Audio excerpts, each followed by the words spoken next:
Jordan Pickford, England's #1. Who else? Let's just get straight to it. Should we be going to the Euros? Who's gonna accompany him, in your opinion? Yeah. Good morning, Hayley. Good morning, Gail. Who should accompany? It's a really good question, a really complex one, I think, at the moment. Obviously, there's Sam Johnstone, Aaron Ramsdale in the squad at the moment. Sam Johnston's just got back after a bit of a time out of that Crystal Palace starting lineup.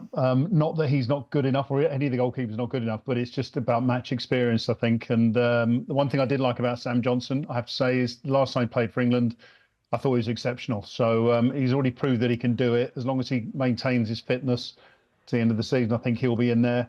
Aaron Ramsdale's a bit of a tricky one in the sense that I'm a big believer in Aaron Ramsdale. I think he's a more than capable goalkeeper. However, if he's not playing, then he falls into that trap of not having so much match experience. So I think Gareth's going to have to think about that. You then look at a bit of a wild one. I would say James Trafford at Burnley.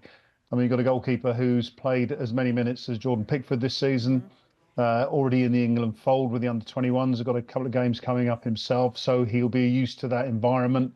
And if Gareth's thinking that Jordan is the #1 without dispute, then the likes of James Trafford could go along for the valuable experience that he would need going into further tournaments. You've ruined our later questions, David, because we were going to ask you for a little bit of a left field suggestion, but you're ahead of the game this morning.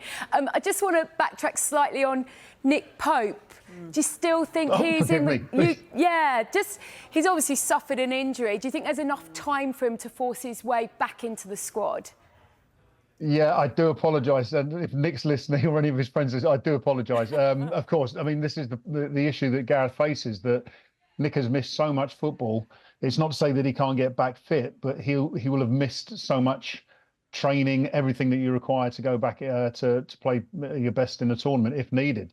I mean, of course, if he gets fully fit and he's able to get some game time in, then you would argue that he would be possibly there ahead of the likes of James Trafford. But my point would be that if Jordan Pickford's the #1, the #2, #3, and then I've been in that position myself, are somewhat inconsequential because they end up just being training goalkeepers most of the time. So the experience for James Trafford perhaps might be better than a Nick Pope who's not 100% fit. I mean, hopefully Nick will be 100% fit.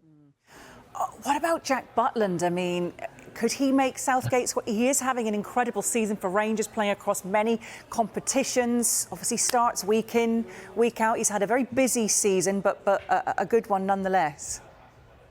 Yes, I totally agree. And I think, especially when you think that he's been getting into, well, they were into the latter stages of the European competitions, he was getting valuable experience against decent opposition as well. The one thing that I would say goes against him somewhat would be the fact that he's not been involved on a regular basis with Gareth Southgate and that England squad. Yeah. As I say, and again, this is where it leans towards James Trafford, or obviously with Aaron Ramsdale, who's been there through the system with Gareth's squads, is that he wouldn't be familiar with them. So capable, of course, experienced to a degree, of course. But I just think the fact that he's not been involved over a longer period of time would be to his detriment.